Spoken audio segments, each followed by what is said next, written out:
6, 7 years ago, I was sleeping on an airbed, only sold a handful of tickets. My wife and I had to sell our house, and we were grocery shop, which is $30 a week for all of our food. So go back another 8 years. Before that, I started as a GM at 23 years old with only $268 in the team's bank account with 3 employees and payroll on Friday after my first day. So, we've come a long way in 15 years. And, I think it's just, again, we gravitate toward what we enjoy, what gives us energy, and where we have fun.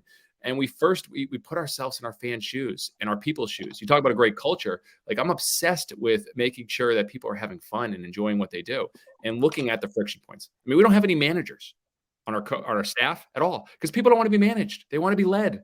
We're very intentional on every word we use, on what we do in our staff. And from the struggles now to see, we're hiring 1 or 2 full-time people every single week. We have a wait list of over 2,500 people just to work for us or work with us, which makes no sense right now. Yes, it's over 100,000 to go get tickets, but to be 2,500 to work with us, it shows hopefully people want to be a part of what we're doing. And it's a totally different thing than Major League Baseball.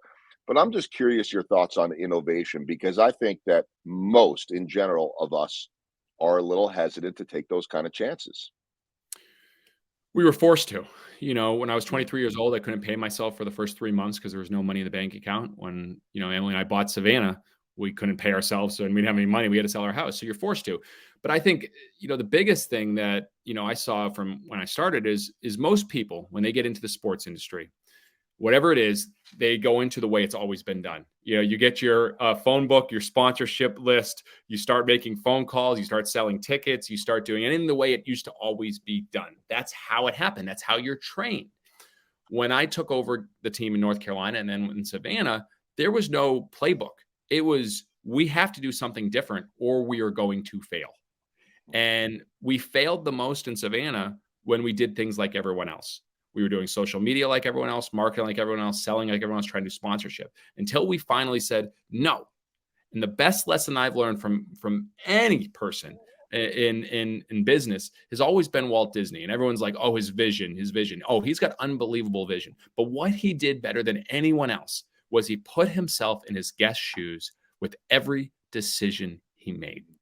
And when every theme park operator expert told him he was an idiot for building a castle and doing landscaping and hiring all these people to clean the park and waste their money and only have one entrance, you need to have numerous entrances. He said, no, I want them to come in and feel it like a movie. And when they walk in, then they see the castle and then they see this. He put himself in the guest shoes every step of the way. Many players, they finish their career and they walk off the field that last time and no one knows. And it's not the way they envisioned it when they were a kid. Same thing happened for me. I was pitching against University of South Carolina, number 2 in the country. Justin Smoke was the last out I got on a changeup. I felt good to get him out. And I walked off the mound. The coach gave me a hug, and we knew I was going to see Dr. Andrews to get surgery, and I was done. Nobody knew about it. And I think about that. You do something for 20 years of your life, and you just walk off that field, and that's it. And when we started playing, we just kept playing and the time didn't matter. It was dinner time, lunchtime. We just kept playing with our friends. We were playing with our kid, playing with our friends. And I think about that constantly. I want every player to have that opportunity. And, to see what's happened the last year, Jake Peavy, a competitor, a Cy Young Award winner, to bring his gold glove on the mound and he's smiling when he's pitching. To see Eric Burns sliding headfirst into third, to see Jonathan Papelbon pitching in a kilt with his World Series trophy right behind the mound, one of the biggest competitors ever.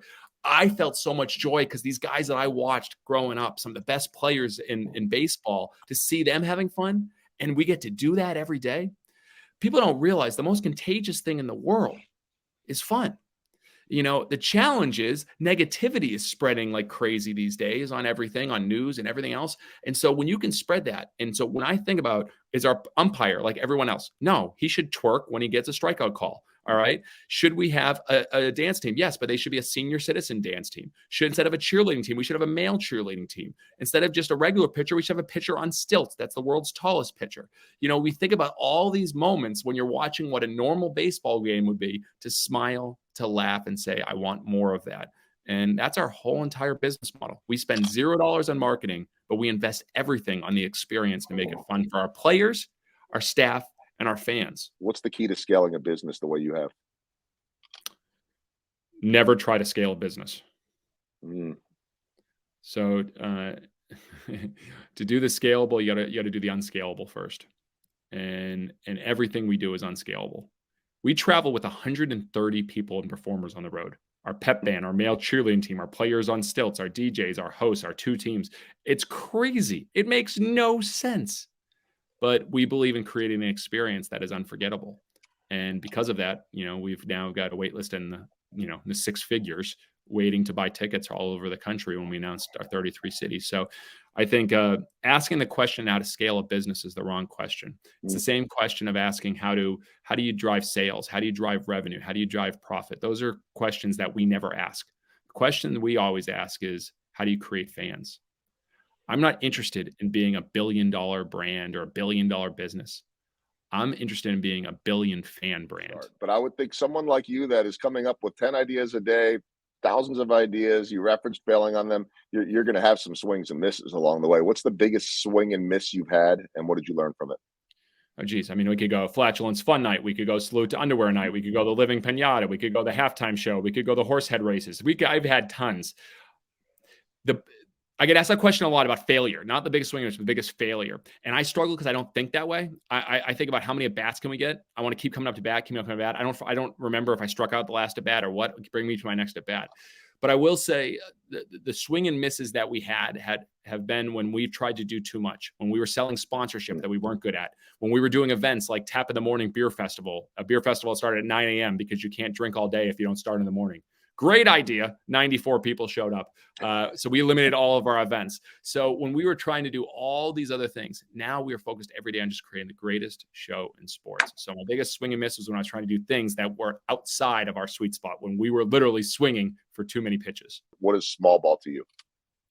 Well, you're talking to a guy who literally eliminated bunts from banana ball, and there's a rule, no bunting, because we believe bunting sucks, and if you bunt, you get thrown out of the game. So I'm not a fan of small ball, but I know what you're saying. I'm a fan of my dad, who told me when I was a kid, Jess, swing hard in case you hit it. And so that's my mindset with everything, is swing hard in case you hit it. But in regards to the small ball, it's not small at all. It's gratitude. And in 2016, I started the thank you experiment. And every morning, I'd get up and I'd write a thank you letter to someone who's made an impact in my life. And I've now written thousands of thank you letters. I've now transitioned to doing thank you videos as well. If you can tell someone every single day that you appreciate them, that you care for them, that you're grateful for them, it'll change your life. And that's one little small thing someone can do every single day.